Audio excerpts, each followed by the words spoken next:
భారత సంవిధానము భాగము 1 సంఘము మరియు దాని రాజ్యక్షేత్రము. ఆర్టికల్ 4 రెండవ లేక మూడవ అనుచ్ఛేదములో నిర్దేశింపబడిన ఏదేని శాసనము యొక్క నిబంధనలను అమలుపరచుటకు 1వ మరియు 4వ అనుసూచీలలో ఆవశ్యకము కాగల సవరణ నిబంధనలు సదరు శాసనమునందుండవలెను మరియు అందు పార్లమెంటుచే ఆవశ్యకమని భావింపబడు అనుపూరక, అనుషంగిక మరియు పారిణామిక నిబంధనలు కూడా పార్లమెంటులోను అట్టి శాసనములచే ప్రభావితమైన రాజ్యము యొక్క లేక రాజ్యముల యొక్క శాసన మండలి లేక శాసన మండలాలలోను ప్రాతినిధ్యము గూర్చిన నిబంధనలతో సహా ఉండవచ్చును. పైన చెప్పబడిన ఏ శాసనమైనను 368వ అనుచ్ఛేదము నిమిత్తము ఈ సంవిధానం యొక్క సవరణగా భావింపబడరాదు. Constitution of India, Part 1. The Union and its Territory. Article 4. Laws made under Articles 2 and 3. To provide for the amendment of the first and the fourth schedules, and supplemental, incidental and consequential matters. Any law referred to in Article 2 or Article 3 shall contain such provisions for the amendment of the first schedule and the fourth schedule as may be necessary to give effect to the provisions of the law, and may also contain such supplemental, incidental and consequential provisions, including provisions as to representation in Parliament and in the legislature or legislatures of the state or states affected by such law as Parliament may deem necessary.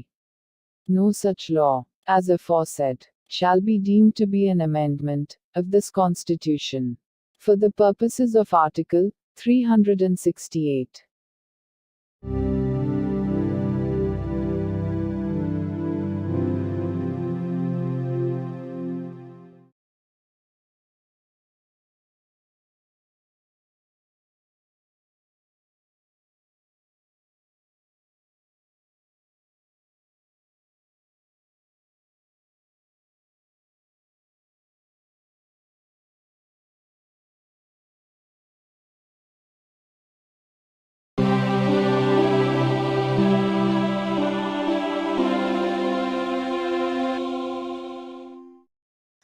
భారత సంవిధానము భాగము 2 పౌరసత్వము. Article 5 ఈ సంవిధాన ప్రారంభమున ఎవరేని వ్యక్తి భారతదేశ రాజ్య క్షేత్రమున నివాస స్థలము కలిగియుండి మరియు భారతదేశ రాజ్య క్షేత్రంలో జన్మించి ఉండినచో లేక ఆ వ్యక్తి యొక్క తండ్రి గాని తల్లి గాని భారతదేశ రాజ్య క్షేత్రంలో జన్మించి ఉండినచో లేక సంవిధాన ప్రారంభమునకు అవ్యవహిత పూర్వము 5 సంవత్సరములకు తక్కువ కాకుండా ఆ వ్యక్తి భారతదేశ రాజ్య క్షేత్రంలో సాధారణముగా నివసించుచుండినచో అతడు భారతదేశ పౌరుడగును. Constitution of India, Part 2. Citizenship. Article 5. Citizenship at the commencement of the Constitution. At the commencement of this Constitution, every person who has his domicile in the territory of India, and who was born in the territory of India, or either of whose parents was born in the territory of India, or who has been ordinarily resident in the territory of India for not less than 5 years immediately preceding such commencement, shall be a citizen of India.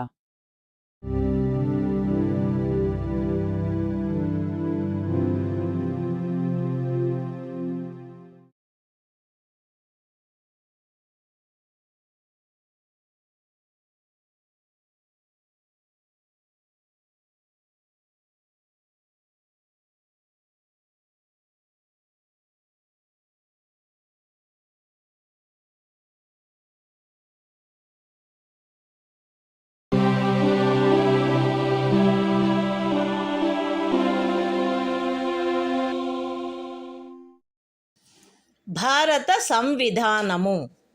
భాగము 2 పౌరసత్వము. Article 6. 5వ అనుచ్ఛేదములో ఏమి ఉన్నప్పటికీ ఇప్పుడు పాకిస్తాన్లో చేరియున్న రాజ్య క్షేత్రము నుండి భారతదేశ రాజ్య క్షేత్రమునకు వలస వచ్చిన వ్యక్తి ఆదిలో అది శాసింపబడినట్టి ఇండియా ప్రభుత్వ చట్టము 1935లో నిర్వచించబడిన ఇండియాలో అతడు గాని అతని తల్లిదండ్రులలో ఎవరైనా కానీ అతని అవ్వ తాతలలో ఎవరైనా కానీ జన్మించి ఉండినచో మరియు అట్టి వ్యక్తి 1948 జూలై 19వ దినమునకు పూర్వము వలస వచ్చిన సందర్భంలో అతడు వలస వచ్చిన తేదీ నుండి భారతదేశ రాజ్య క్షేత్రంలో సాధారణముగా నివసించుచుండినచో లేక అట్టి వ్యక్తి 1948 జూలై 19వ దినమున గాని అటు పిమ్మట గాని అట్లు వలస వచ్చిన సందర్భంలో పౌరులను రిజిస్టర్ చేయుటకై భారతదేశ అధినివేశ ప్రభుత్వముచే నియమించబడిన అధికారికి అందుకై విహితపరచబడిన ప్రరూపములోను రీతిలోను ఈ సంవిధాన ప్రారంభమునకు పూర్వము దరఖాస్తు పెట్టుకొనిన మీదట ఆ అధికారిచే భారతదేశ పౌరుడుగా రిజిస్టర్ చేయబడి ఉండినచో అట్టి వ్యక్తి ఈ సంవిధాన ప్రారంభమున భారతదేశ పౌరుడుగా భావింపబడును. అయితే ఏ వ్యక్తి అయినను అతడు దరఖాస్తు పెట్టుకొనిన తేదీన అవ్యవహిత పూర్వము కనీసము 6 మాసములు భారతదేశ రాజ్య క్షేత్రంలో నివసించి ఉండిననే తప్ప అట్లు register చేయబడరాదు. Constitution of India, Part 2, Citizenship. Article 6. Rights of citizenship of certain persons who have migrated to India from Pakistan. Notwithstanding anything in Article 5, a person who has migrated to the territory of India from the territory now included in Pakistan shall be deemed to be a citizen of India at the commencement of this Constitution, if he, or either of his parents, or any of his grandparents, was born in India, as defined in the Government of India Act, 1935 as originally enacted. And, in the case where such person has so migrated before the 19th day of July, 1948, he has been ordinarily resident in the territory of India since the date of his migration, or in the case where such person has so migrated on or after the 19th day of July, 1948, he has been registered as a citizen of India by an officer appointed in that behalf by the Government of the Dominion of India, on an application made by him, therefore, to such officer before the commencement of this Constitution, in the form and manner prescribed by that government. Provided that no person shall be so registered, unless he has been resident in the territory of India, for at least 6 months, immediately preceding the date of his application.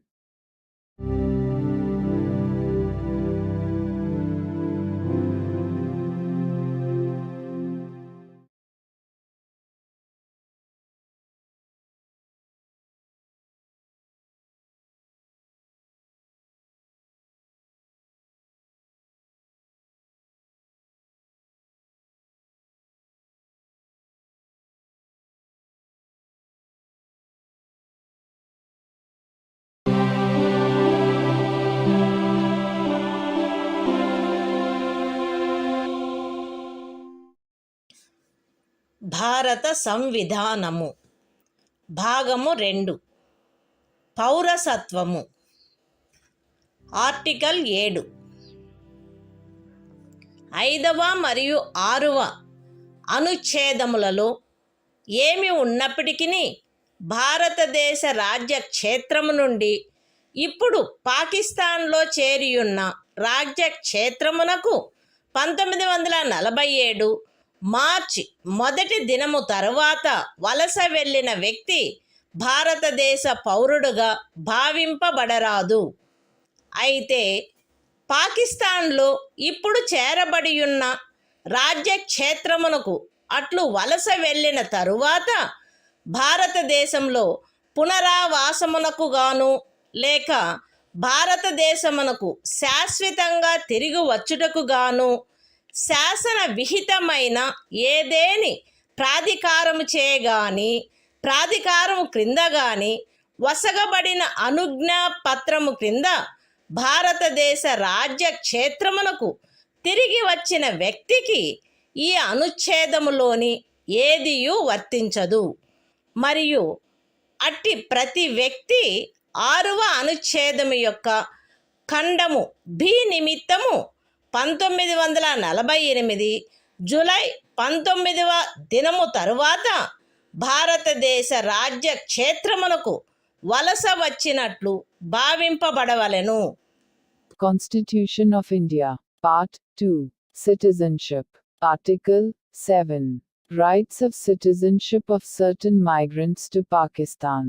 Notwithstanding anything in Articles 5 and 6, a person who has after the first day of March, 1947, migrated from the territory of India to the territory now included in Pakistan shall not be deemed to be a citizen of India, provided that nothing in this article shall apply to a person who, after having so migrated to the territory now included in Pakistan, has returned to the territory of India, under a permit for resettlement or permanent return, issued by or under the authority of any law, and every such person shall for the purposes of Clause B of Article 6 be deemed to have migrated to the territory of India after the 19th day of July, 1948.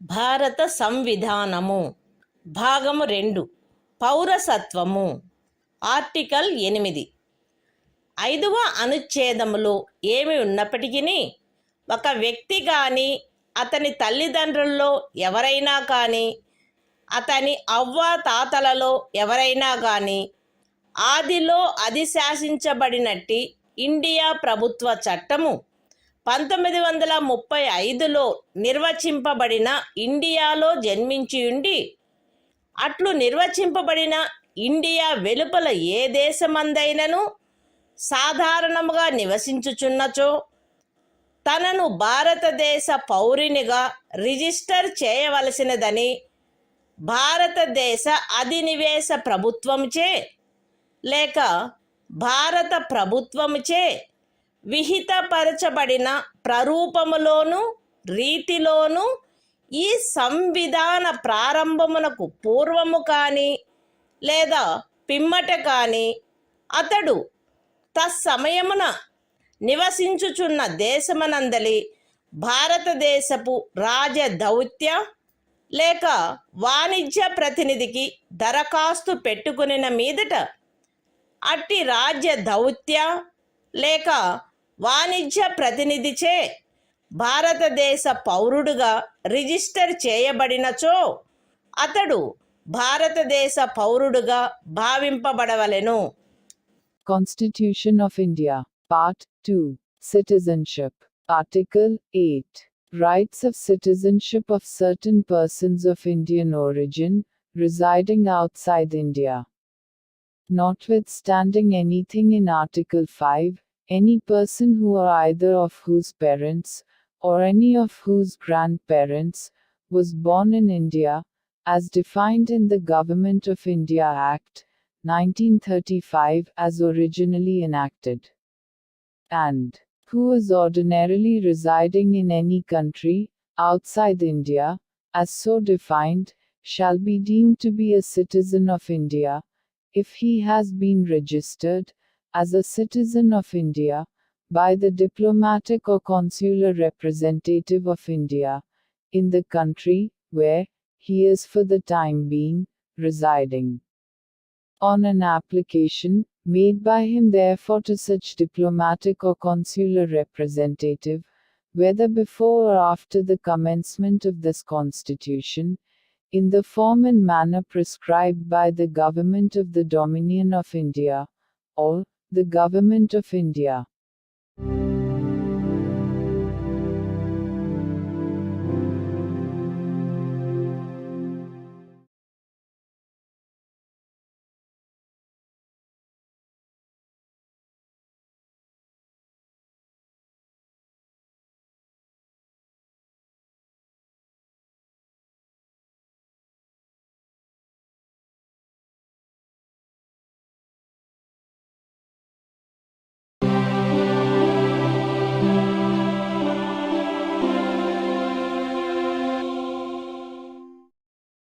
భారత సంవిధానము భాగము 2 పౌరసత్వము article 9 ఏ వ్యక్తి అయినను ఏదేని విదేశీ రాజ్యము యొక్క పౌరసత్వమును తనంతట తాను ఆర్జించి ఉండినచో 5వ అనుచ్ఛేదమును బట్టి భారతదేశ పౌరుడు కారాదు, లేక 6వ అనుచ్ఛేదమును బట్టి గాని 8వ అనుచ్ఛేదమును బట్టి గాని భారతదేశ పౌరుడుగా భావింపబడరాదు.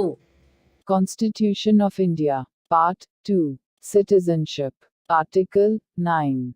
Persons, voluntarily acquiring citizenship of a foreign state, not to be citizens. No person shall be a citizen of India by virtue of Article 5, or be deemed to be a citizen of India by virtue of Article 6 or Article 8, if he has voluntarily acquired the citizenship of any foreign state.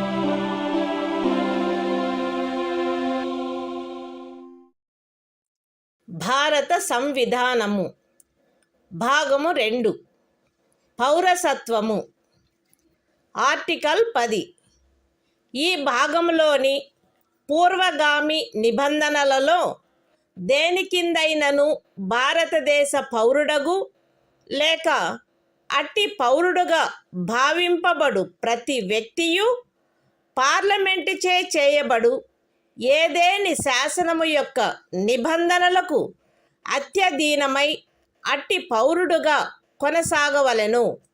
Constitution of India, Part 2, Citizenship, Article 10. Continuance of the rights of citizenship. Every person, who is, or is deemed to be a citizen of India, under any of the foregoing provisions of this part shall, subject to the provisions of any law that may be made by Parliament, continue to be such citizen.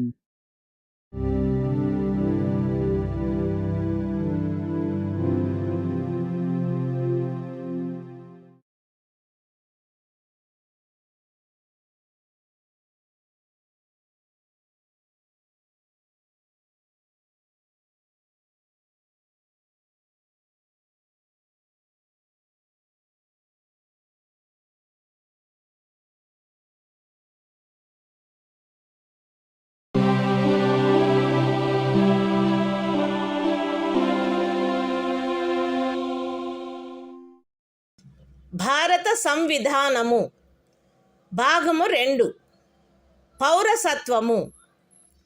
Article 11 పౌరసత్వ ఆర్జన మరియు సమాప్తిని గూర్చియు పౌరసత్వమునకు సంబంధించిన అన్ని ఇతర విషయములను గూర్చియు ఏదేని నిబంధన చేయుటకు పార్లమెంటుకు గల అధికారమును ఈ భాగము యొక్క పూర్వగామి నిబంధనలో ఉన్నదేదియు న్యూనపరచదు.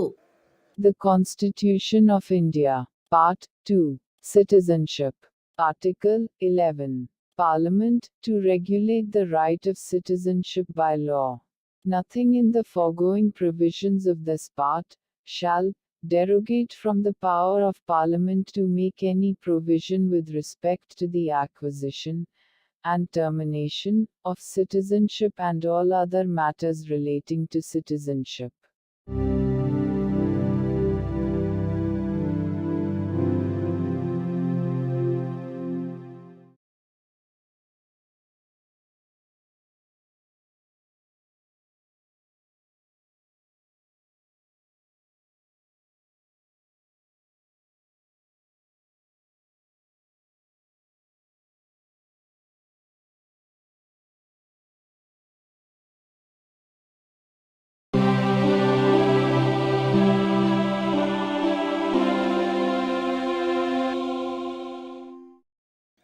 భారత సంవిధానము భాగము 3 మౌలిక హక్కులు సాధారణ విషయములు.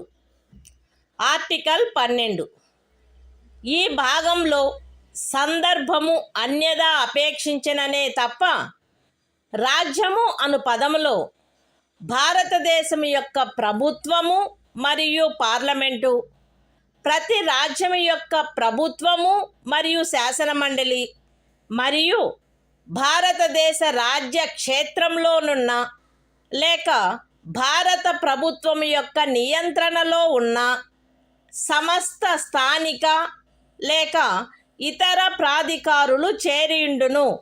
Constitution of India, Part 3, Fundamental Rights, General. Article 12. Definition. In this part, unless the context otherwise requires, the state includes the government and Parliament of India, and the government and the legislature of each of the states, and all local or other authorities within the territory of India, or under the control of the Government of India.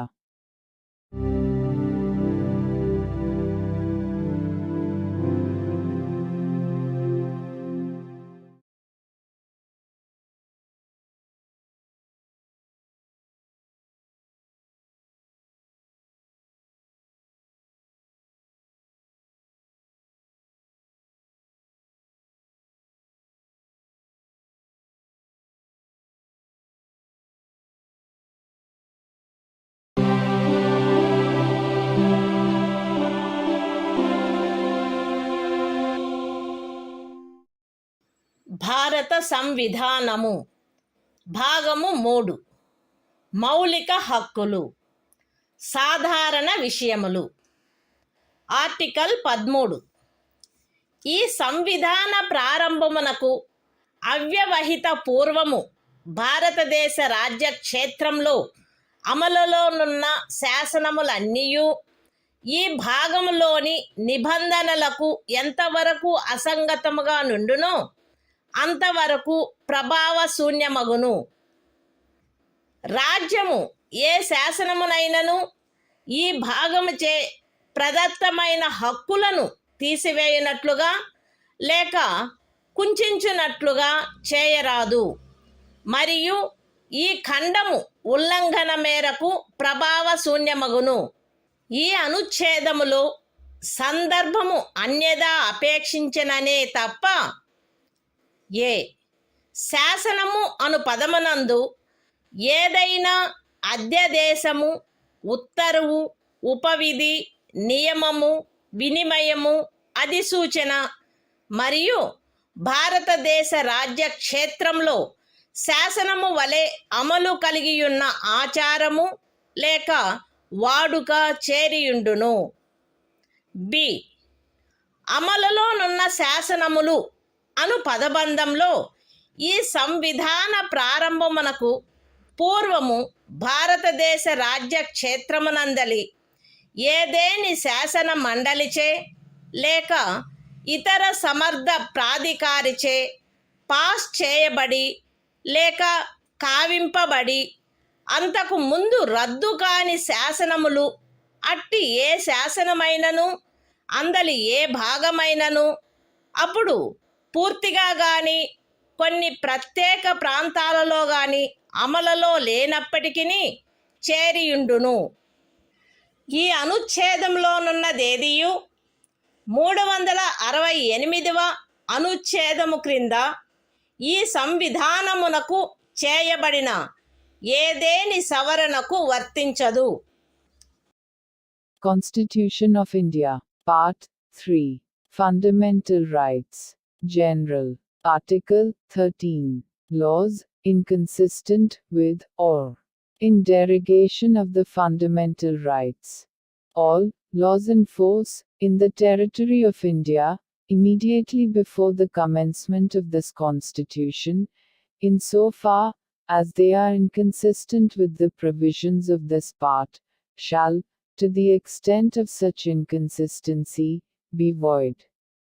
The state shall not make any law, which takes away, or abridges, the rights conferred by this part, and any law, made in contravention of this clause, shall, to the extent of the contravention, be void. In this article, unless the context otherwise requires, law includes any ordinance, order, bylaw, rule, regulation, notification, custom or usage having, in the territory of India, the force of law. Laws in force includes laws passed or made by a legislature or other competent authority, in the territory of India, before the commencement of this Constitution, and, not previously repealed, notwithstanding that any such law, or any part thereof, may not be then in operation, either at all, or in particular areas. Nothing in this article shall apply to any amendment of this Constitution, made under Article 368.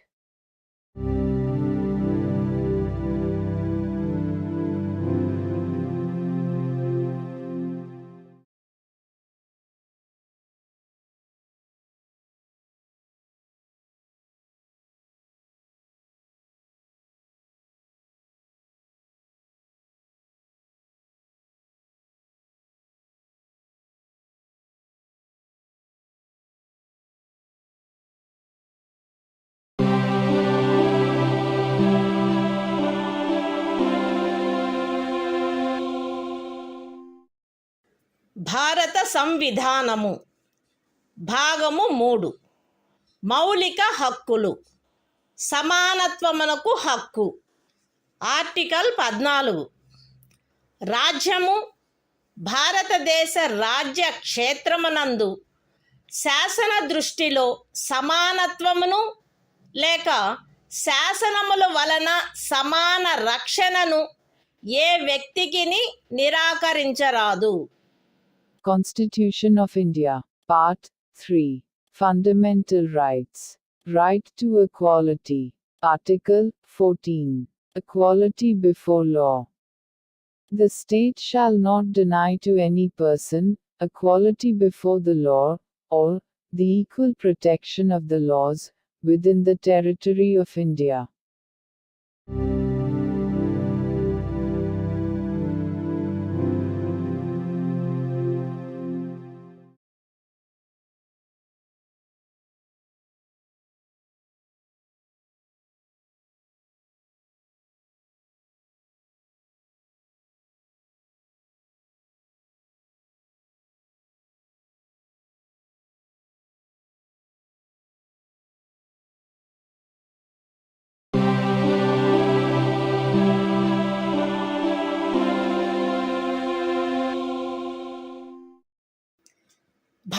సంవిధానము భాగము 3 మౌలిక హక్కులు సమానత్వమునకు హక్కు. Article 15 రాజ్యము కేవలము మత, జాతి, కుల, లింగ భేద, జన్మస్థాన కారణములను బట్టి గాని వాటిలో వేనిని బట్టి గాని ఏ పౌరునికి విరుద్ధముగా విచక్షణ చేయరాదు.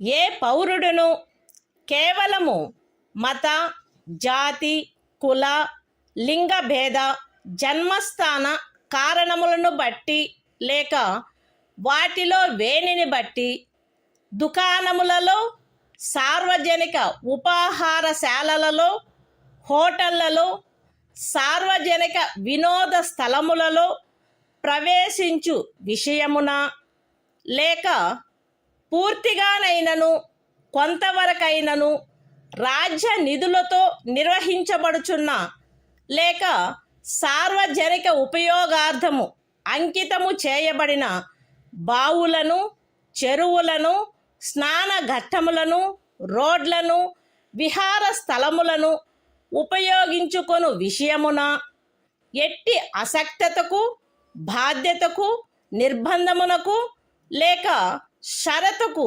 లోనగునట్లు చేయబడరాదు.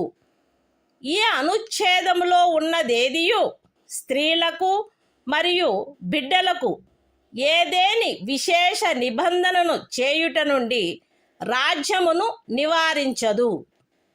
సాంఘికముగా మరియు విద్యా విషయకముగా వెనుకబడిన పౌర వర్గముల పురోభివృద్ధికై లేక అనుసూచిత కులముల మరియు అనుసూచిత జనజాతులకై ఏదేని విశేష నిబంధనను చేయుట నుండి ఈ అనుచ్ఛేదములో కానీ 29వ అనుచ్ఛేదము యొక్క ఖండము 2లో కానీ ఉన్నదేదియు రాజ్యమును నివారించదు.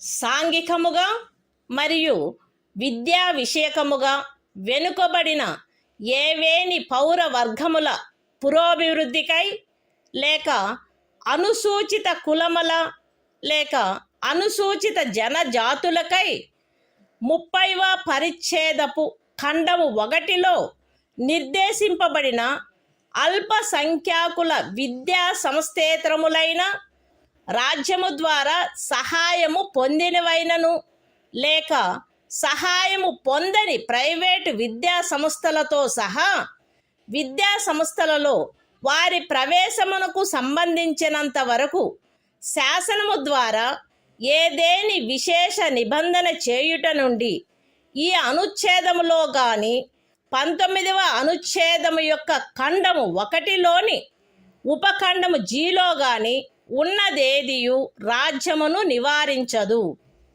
ఈ అనుచ్ఛేదము లేదా 19వ అనుచ్ఛేదము యొక్క ఖండము 1లోని ఉపఖండము G లేదా 29వ అనుచ్ఛేదము యొక్క ఖండము 2లో ఉన్నదేదియు ఖండములు 4 మరియు 5లలో పేర్కొనబడిన తరగతులకు కానట్టి ఆర్థికముగా వెనకబడిన ఏవేని ఇతర పౌర వర్గముల పురోభివృద్ధి కొరకైన ఏదేని విశేష నిబంధనను చేయుట నుండి మరియు ఖండములు 4 మరియు 5లలో పేర్కొనబడిన తరగతులు కానట్టి ఆర్థికముగా వెనుకబడిన ఏవేని పౌర వర్గముల పురోభివృద్ధికై 30వ పరిచ్ఛేదపు ఖండము 1లో నిర్దేశింపబడిన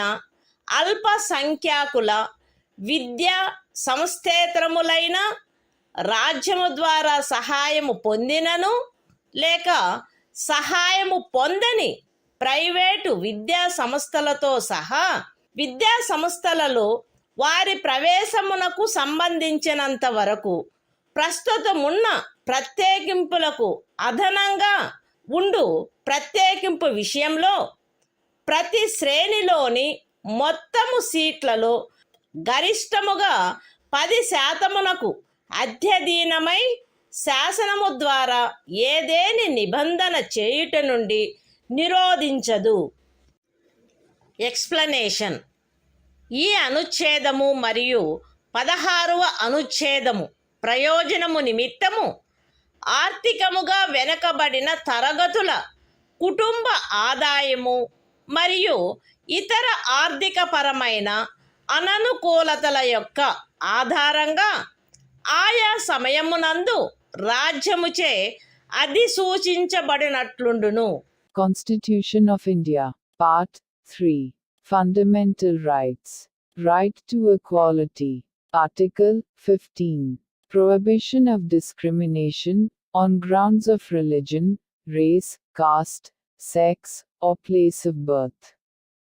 The state shall not discriminate against any citizen on grounds only of religion, race, caste, sex, place of birth, or any of them. No citizen shall, on grounds only of religion, race, caste, sex, place of birth, or any of them, be subject to any disability, liability, restriction, or condition, with regard to access to shops, public restaurants, hotels, and places of public entertainment, or the use of wells, tanks, bathing ghats, roads, and places of public resort, maintained wholly or partly out of state funds, or dedicated to the use of the general public. Nothing in this article shall prevent the state from making any special provision for women and children.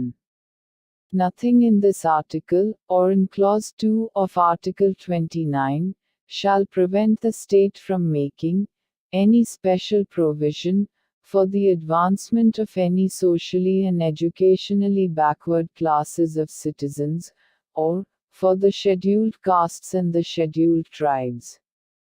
Nothing in this article or in subclause G of Clause 1 of Article 19 shall prevent the state from making any special provision by law for the advancement of any socially and educationally backward classes of citizens, or for the scheduled castes or the scheduled tribes, insofar as such special provisions relate to their admission to educational institutions, including private educational institutions, whether aided or unaided by the state, other than the minority educational institutions referred to in Clause 1 of Article 30.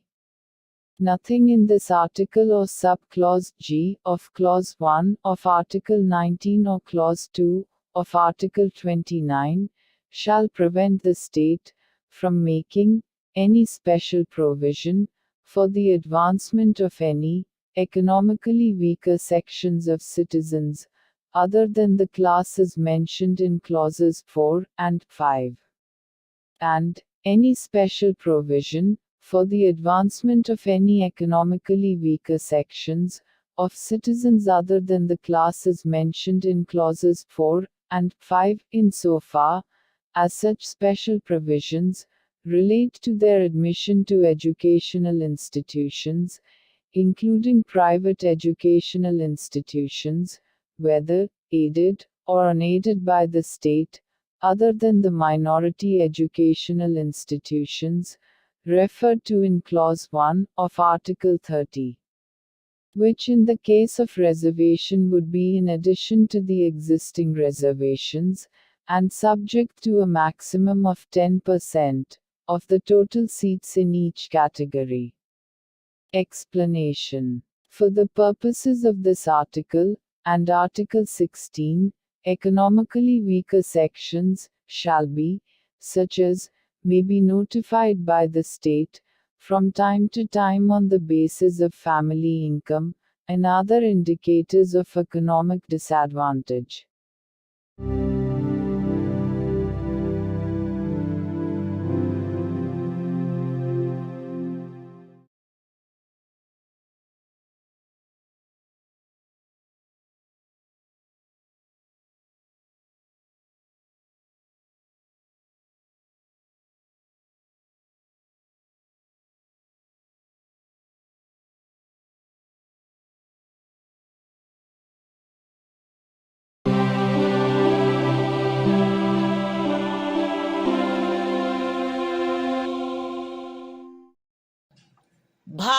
సంవిధానము భాగము 3 మౌలిక హక్కులు సమానత్వమునకు హక్కు.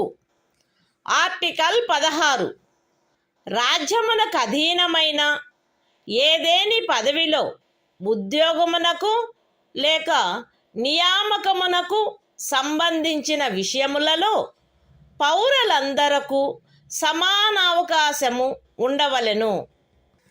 కేవలము మత, జాతి, కుల, లింగభేద, అనువంశత, జన్మస్థాన, నివాసస్థాన కారణములను బట్టి కానీ వాటిలో వేనిని బట్టి కానీ ఏ పౌరుడును రాజ్యముకు అధీనమైన ఏ ఉద్యోగమునకైనను పదవికైనను అపాత్రుడు కారాదు.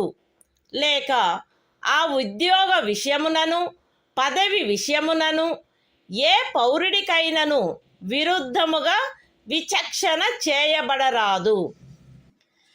ఏదేని రాజ్య ప్రభుత్వమునకు గాని సంఘ రాజ్య క్షేత్ర ప్రభుత్వమునకు గాని అందలి ఏదేని స్థానిక లేక ఇతర ప్రాధికారికి గాని అధీనమయ్యున్న ఒక తరగతి లేక కొన్ని తరగతుల ఉద్యోగముల విషయమున లేక ఏదేని పదవిలో నియామకము చేయు విషయమున అట్టి ఉద్యోగమునకు లేక నియామకమునకు పూర్వము ఆ రాజ్యములో లేక సంఘ రాజ్య క్షేత్రంలో నివాసము ఆవశ్యకమని విహితపరుచు ఏదేని శాసనము చేయుట నుండి ఈ అనుచ్ఛేదములో ఉన్నదేదియు పార్లమెంటును నివారించదు.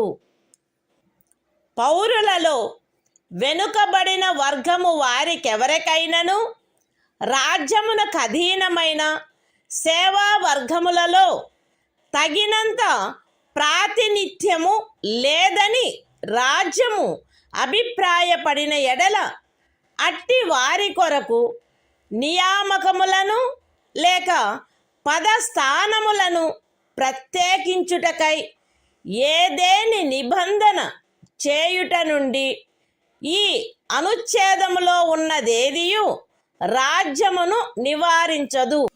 ఈ అనుచ్ఛేదములోనున్నదేదియు అనుసూచిత కులములు మరియు అనుసూచిత జనజాతుల వారికి ఆ రాజ్య సర్వీసులలో చాలినంతగా ప్రాతినిధ్యము వహించుట లేదని అభిప్రాయపడినప్పుడు రాజ్య సర్వీసులోని ఏదేని తరగతి లేక తరగతుల పదవులకు పారిణామిక సీనియారిటీతో పదోన్నతి విషయములలో ప్రత్యేకించుట కొరకు ఏదేని నిబంధనను చేయుట నుండి రాజ్యమును నివారించదు.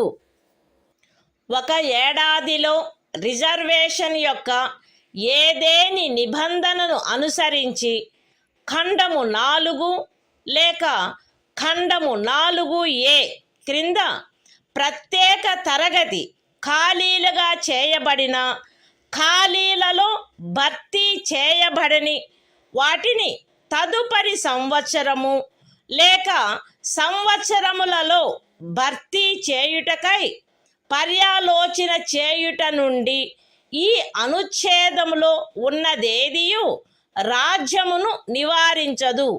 మరియు అట్టి తరగతి ఖాళీలను మొత్తం ఖాళీల సంఖ్యతో 50% గరిష్ట పరిమితి రిజర్వేషన్ను నిర్ధారించుటను ఏ సంవత్సరంలో అవి భర్తీ చేయబడుచున్నవో ఆ సంవత్సరంలోని ఖాళీలతో కలిపి పర్యాలోచించరాదు. ఏదేని మతమునకు లేదా మత శాఖకు చెందిన సంస్థ యొక్క వ్యవహారములకు సంబంధించిన పదవిని నిర్వహించు వ్యక్తి లేక ఆ సంస్థ యొక్క పాలక వర్గ సభ్యుడు ఫలానా మతమును అవలంబించిన వాడై ఉండవలెనని లేక ఫలానా మత శాఖకు చెందినవాడై ఉండవలెనని నిబంధించు ఏదేని శాసనము యొక్క అమలుకు ఈ అనుచ్ఛేదములో ఉన్నదేదియు భంగము కలిగించదు. ఈ అనుచ్ఛేదములోనున్నదేదియు ఖండము 4లో పేర్కొనబడిన తరగతులు కానట్టి ఆర్థికముగా వెనకబడిన తరగతుల పౌరులకు నియామకములు మరియు పదవులలో ప్రస్తుతమున్న ప్రత్యేకింపునకు అదనంగా మరియు ప్రతి శ్రేణిలోని మొత్తము పదవులలో గరిష్టముగా 10% అధ్యధీనమై ఏదైనా నిబంధన చేయుట నుండి నివారించదు. Constitution of India, Part 3. Fundamental Rights. Right to Equality. Article 16. Equality of opportunity in matters of public employment. There shall be equality of opportunity for all citizens in matters relating to employment or appointment to any office under the state. No citizen shall, on grounds only of religion, race, caste, sex, descent, place of birth, residence or any of them, be ineligible for, or discriminated against in respect of, any employment or office under the state. Nothing in this article shall prevent Parliament from making any law, prescribing, in regard to a class, or classes, of employment, or appointment to an office, under the government of, or any local or other authority, within a state or union territory. Any requirement as to residence within that state or union territory prior to such employment or appointment. Nothing in this article shall prevent the state from making any provision for the reservation of appointments, or posts, in favor of any backward class of citizens, which, in the opinion of the state, is not adequately represented in the services under the state. Nothing in this article shall prevent the state from making any provision for reservation, in matters of promotion, with consequential seniority, to any class or classes of posts in the services under the state, in favor of the scheduled castes and the scheduled tribes, which, in the opinion of the state, are not adequately represented in the services under the state. Nothing in this article shall prevent the state from considering any unfilled vacancies of a year, which are reserved for being filled up in that year, in accordance with any provision for reservation made under Clause 4 or Clause 4a, as a separate class of vacancies to be filled up in any succeeding year or years, and such class of vacancies shall not be considered together with the vacancies of the year in which they are being filled up for determining the ceiling of 50% reservation on total number of vacancies of that year. Nothing in this article shall affect the operation of any law, which provides that the incumbent of an office in connection with the affairs of any religious or denominational institution, or any member of the governing body thereof, shall be a person professing a particular religion or belonging to a particular denomination. Nothing in this article shall prevent the state from making any provision for the reservation of appointments or posts in favor of any economically weaker sections of citizens, other than the classes mentioned in Clause 4, in addition to the existing reservation, and subject to a maximum of 10% of the posts in each category.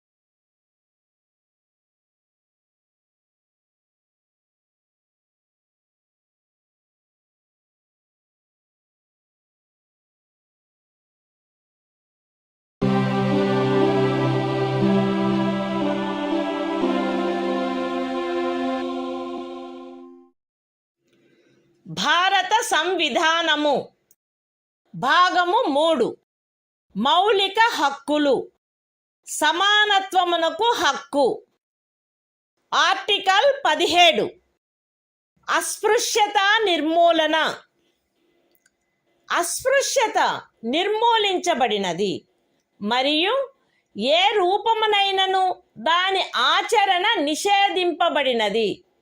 అస్పృశ్యత నుండి ఉత్పన్నమగు ఏ అశక్తత అమలు జరుపుట శాసనరీత్యా శిక్షింపదగు అపరాధమగును. Constitution of India, Part 3. Fundamental Rights. Right to Equality. Article 17. Abolition of untouchability.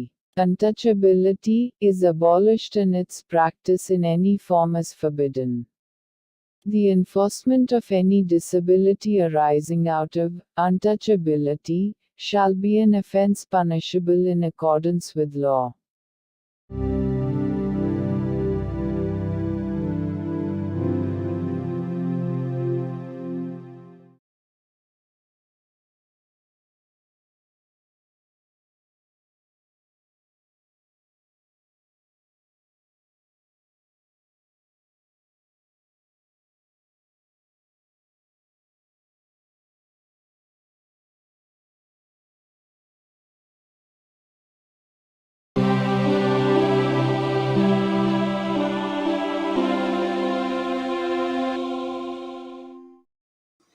భారత సంవిధానము భాగము 3 మౌలిక హక్కులు సమానత్వమునకు హక్కు article 18 abolition of titles రాజ్యము సైనిక లేక విద్యా సంబంధమైన ఘనతను సూచించినది కానట్టి మరే బిరుదనైనను ప్రదత్తము చేయరాదు.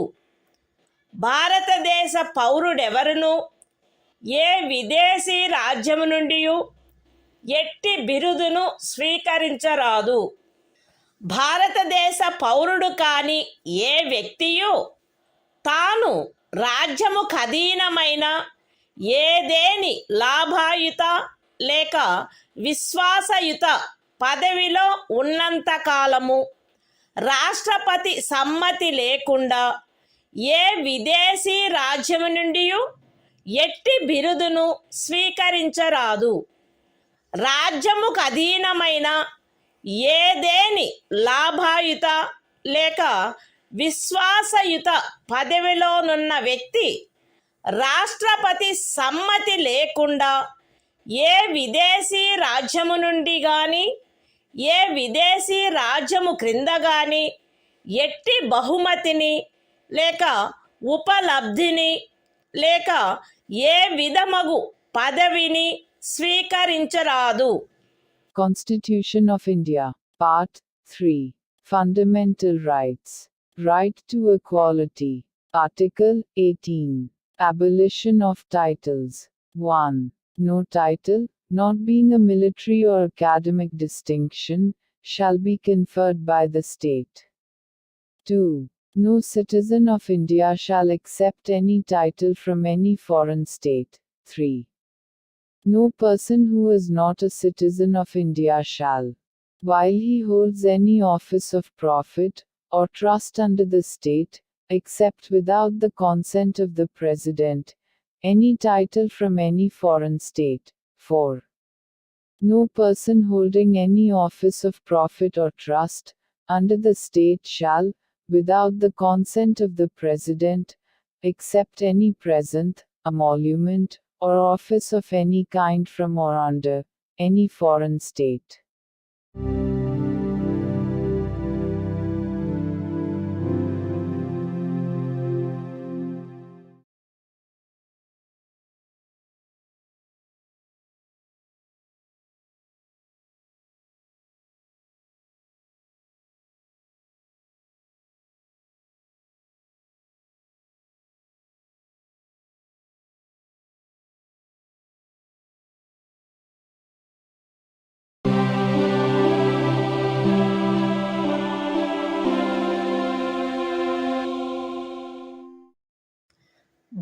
భారత సంవిధానము భాగము 3 మౌలిక హక్కులు.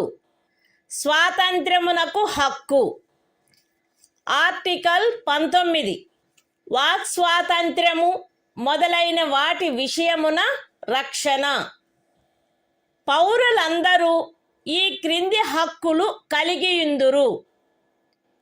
ఏ వాక్ స్వాతంత్రమునకు మరియు భావ ప్రకటన స్వాతంత్ర్యమునకు.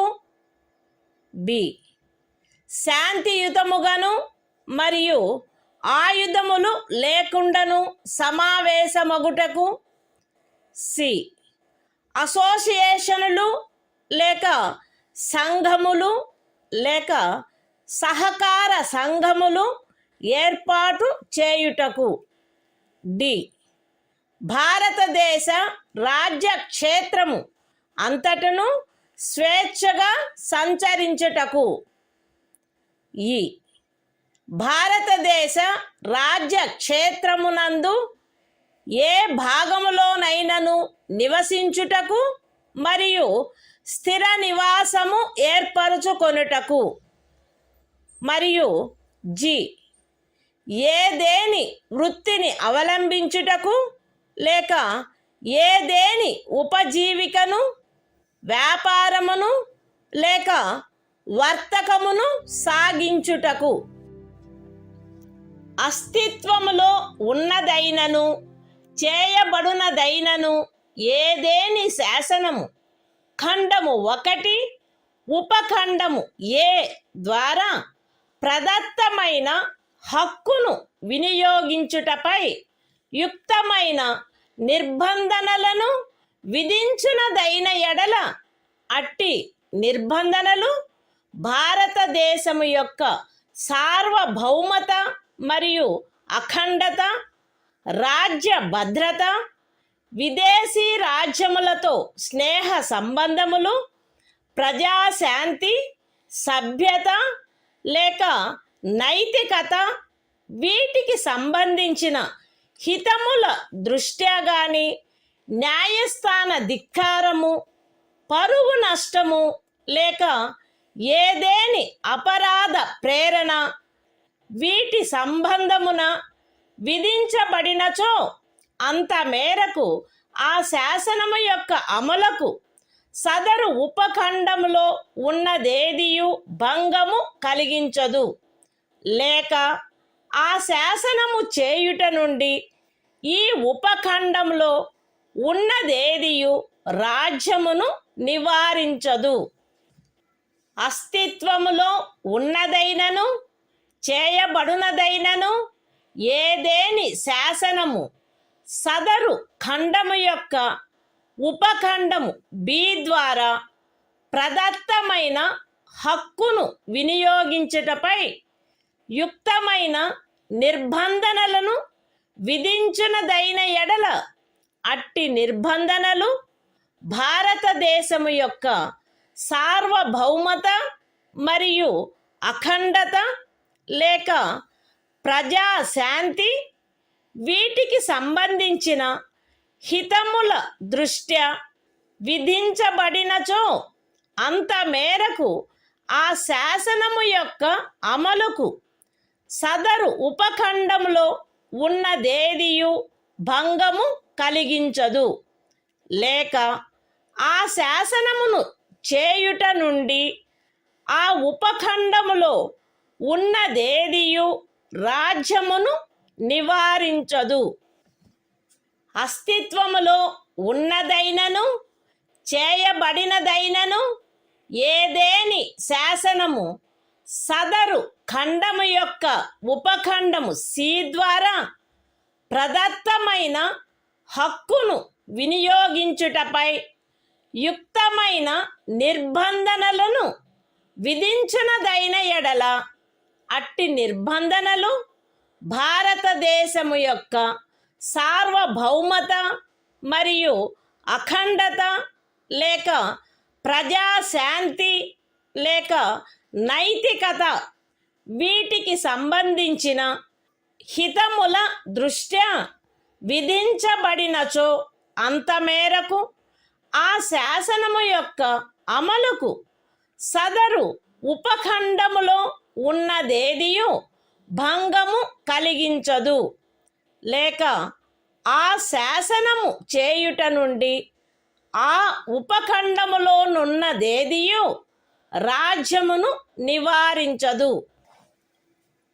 అస్తిత్వములో ఉన్నదైనను చేయబడినదైనను ఏదేని శాసనము సదరు ఖండము యొక్క ఉపఖండములు డి మరియు ఈ ద్వారా ప్రదత్తమైన ఏదేని హక్కును వినియోగించుటపై యుక్తమైన నిర్బంధనలను విధించునదైన ఎడల అట్టి నిర్బంధనలు జనసామాన్యము యొక్క హితము కొరకు గాని ఏదేని అనుసూచిత జనజాతి యొక్క హితముల రక్షణ కొరకు గాని విధించబడినచో అంత మేరకు ఆ శాసనము యొక్క అమలుకు సదరు ఉపఖండములలో ఉన్నదేదియు భంగము కలిగించదు, లేక ఆ శాసనమును చేయుట నుండి ఆ ఉపఖండములలో ఉన్నదేదియు రాజ్యమును నివారించదు. అస్తిత్వములో ఉన్నదైనను చేయబడునదైనను ఏదేని శాసనము సదరు ఖండము యొక్క ఉపఖండము జి ద్వారా ప్రదత్తమైన ఏదేని హక్కును వినియోగించుటపై యుక్తమైన నిర్బంధనలను విధించునదైన ఎడల అట్టి నిర్బంధనలు జనసామాన్యము యొక్క హితము కొరకు విధించబడినచో అంత మేరకు ఆ శాసనము యొక్క అమలుకు సదరు ఉపఖండములో ఉన్నదేదియు భంగము కలిగించదు, లేక ఆ శాసనమును చేయుట నుండి ఆ ఉపఖండములో ఉన్నదేదియు రాజ్యమును నివారించదు.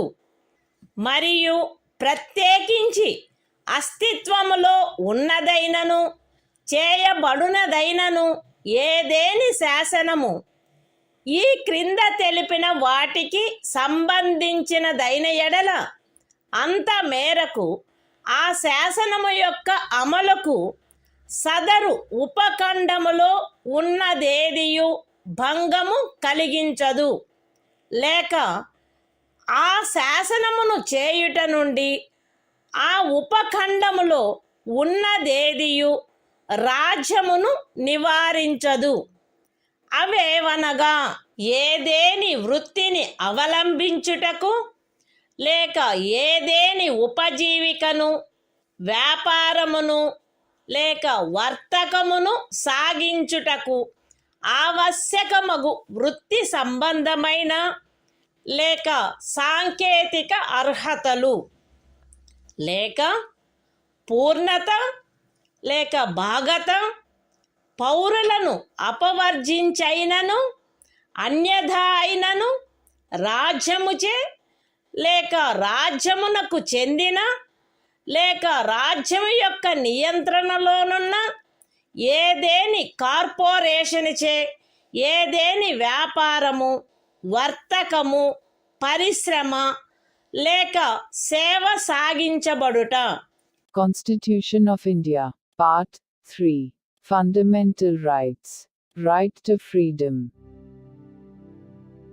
Article 19.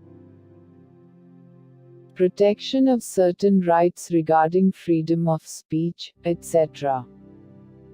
All citizens shall have the right a. to freedom of speech and expression, b. to assemble peaceably and without arms, c. to form associations or unions or cooperative societies, d. to move freely throughout the territory of India, a. to reside and settle in any part of the territory of India, and g. to practice any profession, or to carry on any occupation, trade or business.